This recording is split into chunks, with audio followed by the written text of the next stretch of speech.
Diácono Bruno. Seja bem-vindo. Obrigado. Que Deus te abençoe. Boa noite, irmãos. A paz do Senhor Jesus. Senta um pouquinho. Irmãos, me chamo Bruno. Eu sirvo a Deus como diácono nessa casa. E eu quero agradecer muito a Deus por todos estarem aqui hoje. Estamos reunidos na presença do Senhor. Quantos estão com sede e fome da palavra de Deus aí, irmãos? Efésios, carta aos Efésios, capítulo 3, versículo 8. O Ministério de Louvor estava cantando uma canção onde dizia assim: que ele cresça e eu diminua, né? Essa foi a medida de João Batista, dizendo que eu diminua para que Jesus cresça. Mas quando Jesus veio, ele trouxe uma medida muito mais alta. Ele disse assim, ó: convém que eu morra para que o meu Pai viva em vocês. Mateus 19, versículo 7, os próprios anciãos, os escribas e os fariseus disseram assim: nós temos uma lei, essa lei faz morrer todo aquele que se faz e declara ser filho de Deus, é uma blasfêmia. Então, quando Jesus é levado à morte, foi ali que ele foi reconhecido como filho de Deus. Então, a medida de Cristo, ela é muito maior do que aquilo que a gente imagina, irmãos. O reino de Deus, a graça, é uma medida muito maior do que a lei. Porque enquanto João Batista diz que eu diminua e ele cresça, ele estava sinalizando para todos nós: precisamos morrer para essa nossa vida. Ontem eu estava aconselhando um homem. Eu acredito que era conselho, porque eu estava abrindo a Bíblia, e a Bíblia é a sabedoria. Eu não estava falando palavras de mim mesmo, eram conselhos de Deus. Não que eu tenha bagagem para aconselhar alguém. Eu abri lá em João, capítulo 12, versículo 20. Esse capítulo, ele vai dizer, o título vai dizer assim: alguns gregos vieram ver Jesus. Ora, a Grécia, ela é o berço da sabedoria naquela época.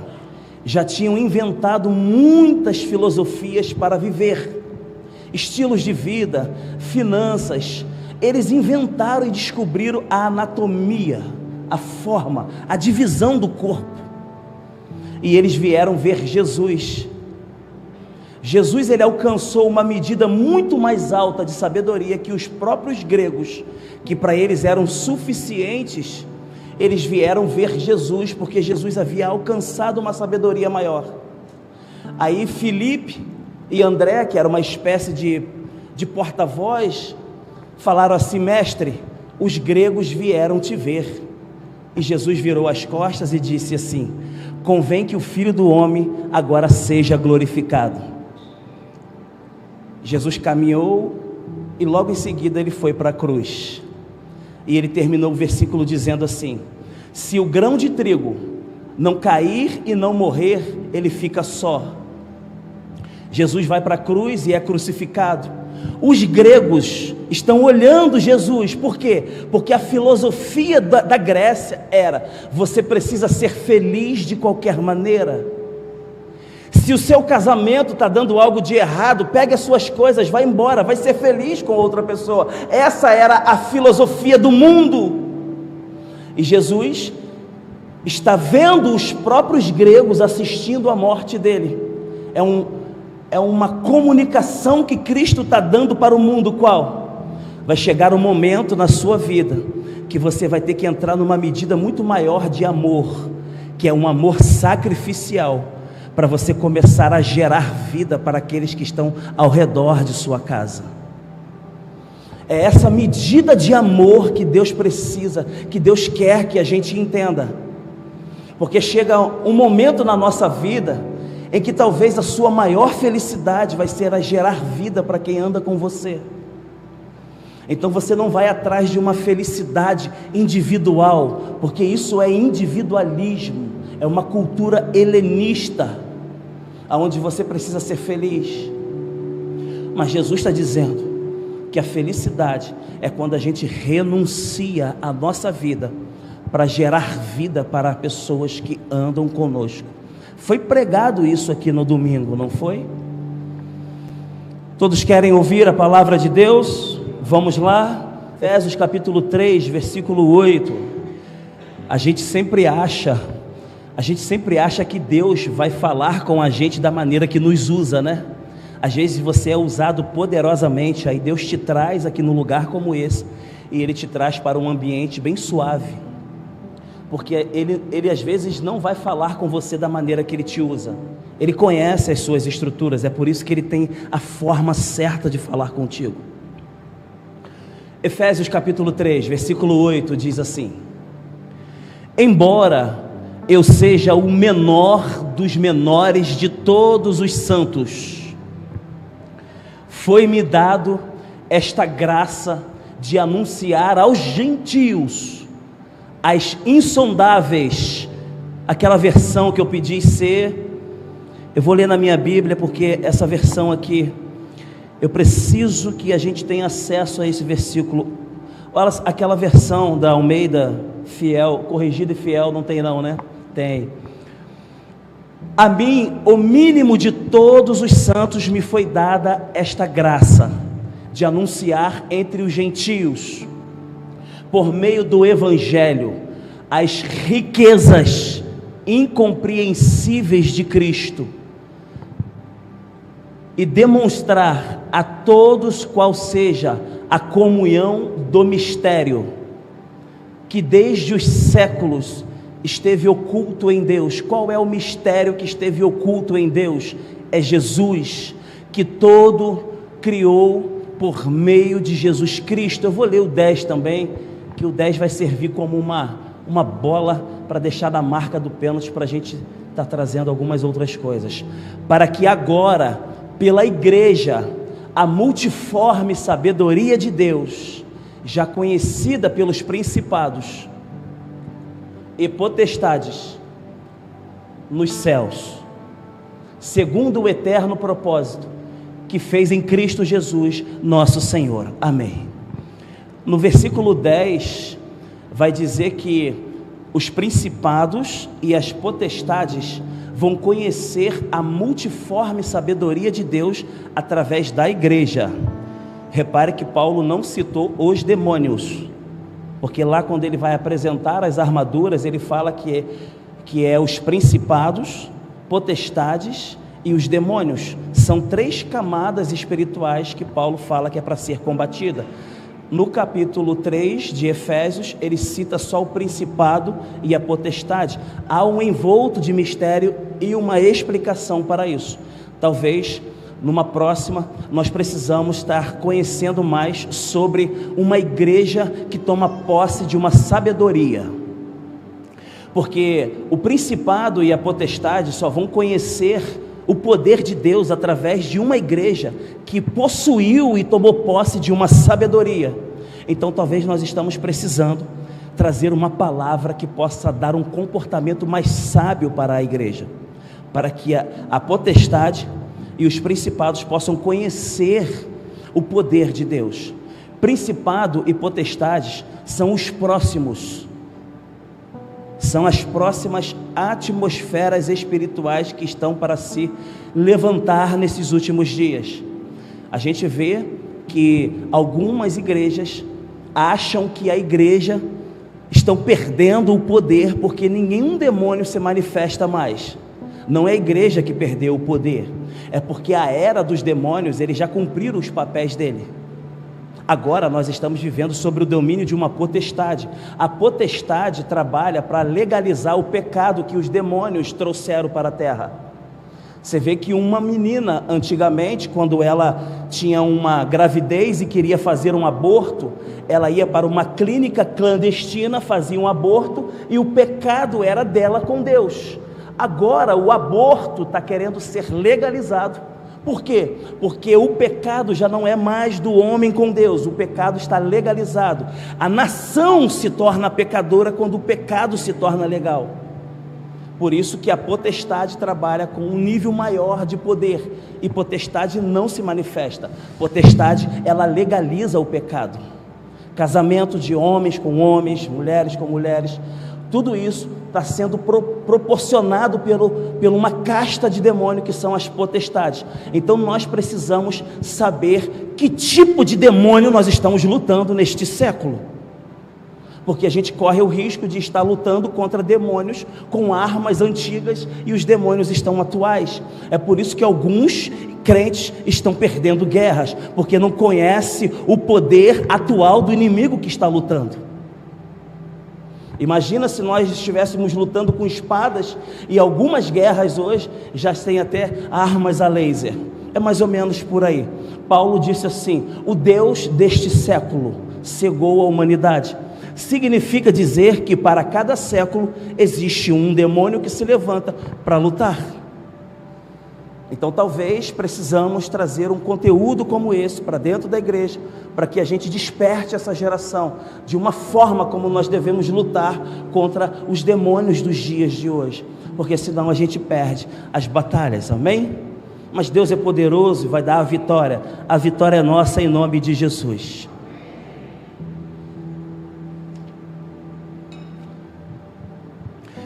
Semana passada, irmãos, eu, junto com a igreja, estivemos aqui e falamos sobre os dias proféticos. Quem lembra? Quem veio aqui na semana passada?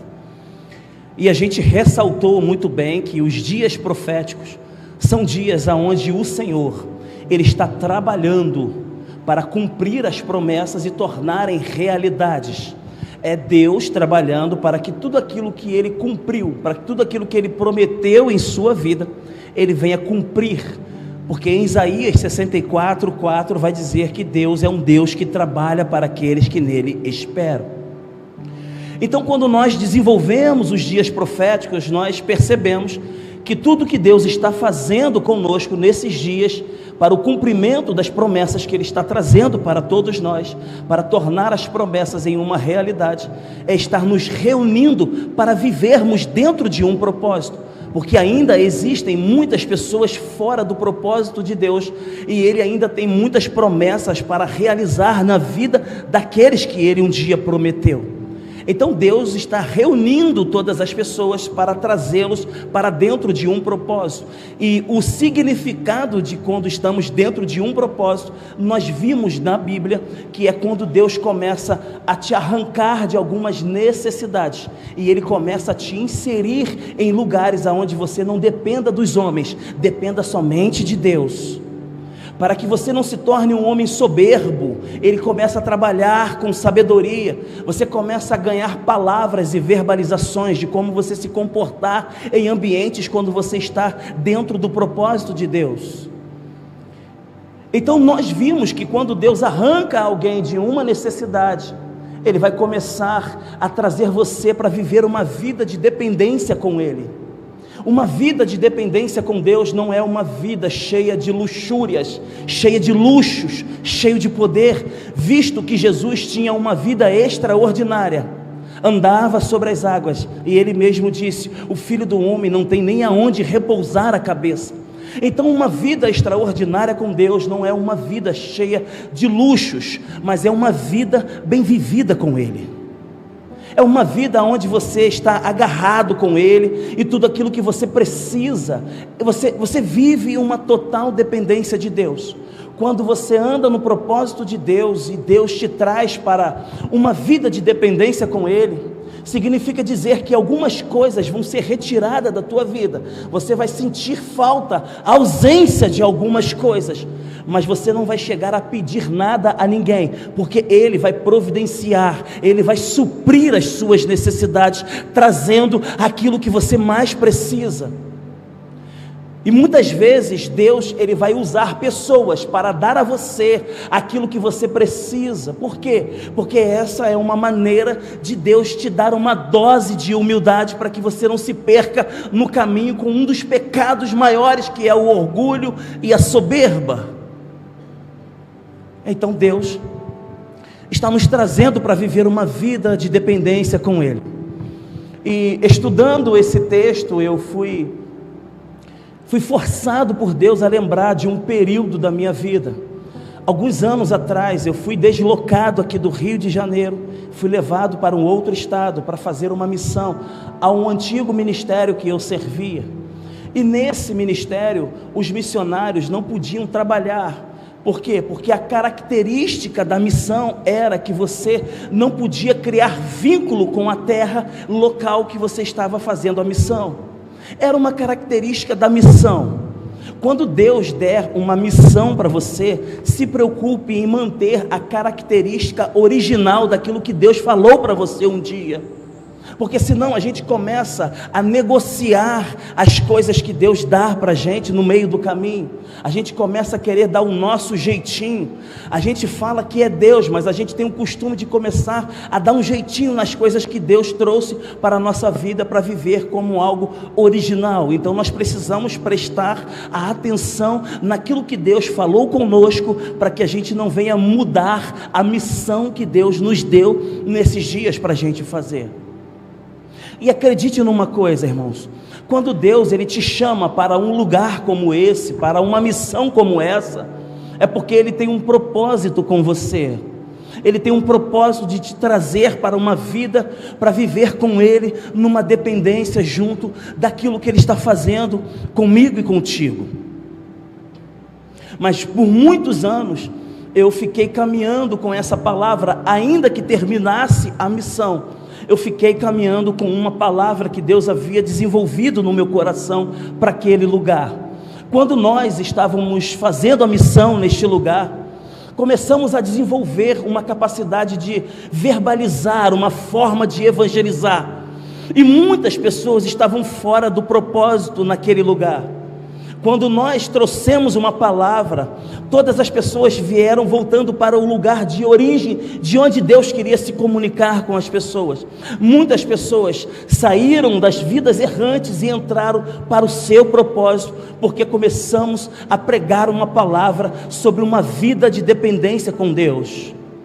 E eu lembro que eu usei muito o texto era lá em Êxodo, capítulo 13, versículo 20, aonde diz que Israel, os filhos de Deus, diante de uma total necessidade, eles estavam diante de um deserto, não tinham mais o que fazer, eles estavam completamente dependentes de Deus, haviam sido libertos do Egito, e agora estavam no meio de um deserto, na entrada de um deserto, o deserto de Sucote. A Bíblia vai dizer que Deus se aproximava de Israel, e com uma nuvem guiava Israel durante o dia, e com uma coluna de fogo guiava Israel durante a noite. E Israel precisava estar completamente atento ao que Deus estava fazendo e mostrando, para que eles viessem acompanhar a forma como Deus se apresentava. Então, por um bom tempo eu preguei essa palavra, dizendo que para você entender o que Deus está fazendo, você precisava estar vendo Ele, olhando para Ele. Você precisava ter a consciência daquilo que Deus estava formando, porque muitas coisas Deus, Ele já formou para você, mas Ele ainda não apresentou, porque você não entendeu o que Ele quer te dar, e por falta de entendimento, lá em Mateus, no capítulo 13, versículo 19, vai dizer que quando você tem uma semente e é plantada, e não entende, o maligno ele te rouba. Então quando você ver Deus te dando algo, e você não entende, você corre o risco de perder por falta de entendimento, e Deus não quer mais que você construa castelos de areia. Então, por falta de entendimento, a gente corre o risco de perder as coisas que já estão formadas por nós. Mas isso foi uma palavra que Deus deu lá atrás, e não há problema nenhum da gente caminhar com aquilo que Deus falou. Mas além de caminhar com aquilo que Deus falou, você e eu precisamos renovar a nossa mente e caminhar com aquilo que Deus está falando. Porque se você caminhar somente com aquilo que Deus falou, você corre o risco de matar pessoas que estão caminhando contigo. Lembra de Gênesis capítulo 22? O que Deus falou para Abraão? Sacrifica o teu filho. Abraão pegou o seu filho, ele pegou um punhado de madeira, ele estava caminhando com o seu filho para sacrificá-lo, e isso era o que Deus falou, não foi? Quando ele vai sacrificar o teu filho, Abraão continua ouvindo a voz de Deus, e ele interrompe a morte do filho, porque ele não mais caminhou com aquilo que Deus falou, mas agora ele estava atento com o que Deus estava falando. Então, se você caminhar somente com aquilo que Deus falou, você corre o risco de sacrificar algumas coisas na sua vida, porque o grande segredo com Deus é você olhar e prestar atenção naquilo que Deus disse, porque o que Deus disse se torna sentença, mas aquilo que Deus está falando, Ele traz uma salvação. Lá atrás Deus falou para Moisés o que? Moisés, tira as sandálias, que o lugar é santo. E todos os lugares que Jesus andou, ele entrou de sandália, porque agora com Jesus já não era o lugar que era santo, a santidade estava em nós. Quando a gente vai ver todas essas coisas, a gente vai começando a criar uma mentalidade de observar o que Deus falou e também se apegar naquilo que Deus está falando. Não há problema nenhum caminhar com aquilo que Deus falou, mas precisamos muito prestar atenção com aquilo que Deus está falando, porque senão a gente começa a sacrificar pessoas que estão andando numa nova geração conosco, porque Deus, Ele tem uma palavra para todas as gerações. Nós não precisamos ficar presos somente naquilo que Deus falou, nós precisamos caminhar com Deus de uma forma que Ele está falando. Por que eu estou falando isso, irmãos? Porque nós acabamos de ler um texto que vai nos revelar que Paulo está dizendo que ele foi levantado como um apóstolo, o menor dos santos, para pregar um evangelho, aonde ele anuncia as riquezas incompreensíveis de Cristo. E lá atrás eu preguei por muito tempo dizendo que você e eu só conseguimos receber algo de Deus se você compreender, mas agora Paulo está trazendo uma revelação, dizendo que é possível você receber uma riqueza que é incompreensível. Uma pergunta que eu faço nessa noite: é possível um homem receber hoje aqui nesse culto alguma coisa que ele não está entendendo? Sim. O apóstolo Paulo diz que existe uma riqueza que você ainda não vai compreender, mas essa riqueza, ela só existe em Jesus. Então Deus nos traz uma revelação que nós precisamos entender uma coisa. Deus, Ele está dando uma capacidade de homens e mulheres compreender as riquezas, compreender coisas que são incompreensíveis, porque você e eu, nós não precisamos entender todas as coisas. Nós precisamos entender que você só vai conseguir compreender algumas coisas em sua vida se você estiver em Cristo Jesus. Você nunca vai conseguir entender algumas coisas que você está passando agora se você não estiver preso, se você não estiver em Cristo, porque você mesmo não suporta as verdades que Deus tem para ser revelados na sua vida. Você já viu que em algumas áreas da nossa vida, quando nós aceitamos a Jesus, algumas pessoas saem do nosso círculo de amizade, aí a gente fala: foi só eu aceitar Jesus que eles foram embora? Na verdade, eles já eram assim, só que você e eu ainda não tínhamos força para suportar o abandono.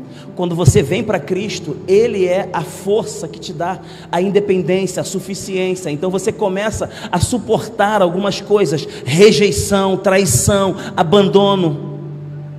Por quê? Porque tem coisas que são incompreensíveis, que você só vai compreender quando estiver vivendo uma vida de dependência com Ele. Então Paulo está dizendo aqui nesse versículo que Deus está dando uma capacidade para homens e mulheres começar a compreender coisas, mas essas coisas só vão ser compreendidas se você estiver em Cristo e sentir fome e sede da presença de Deus. Nem todas as coisas você vai conseguir entender, irmão. Então não fique procurando explicações em coisas que são incompreensíveis. Você só vai conseguir entender quando você entrar num lugar em Cristo, em Deus, e ficar lá, e Ele vai te esclarecer todas as coisas.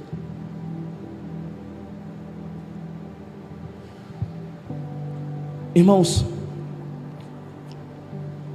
às vezes a gente fica tentando entender muitas coisas, não é isso?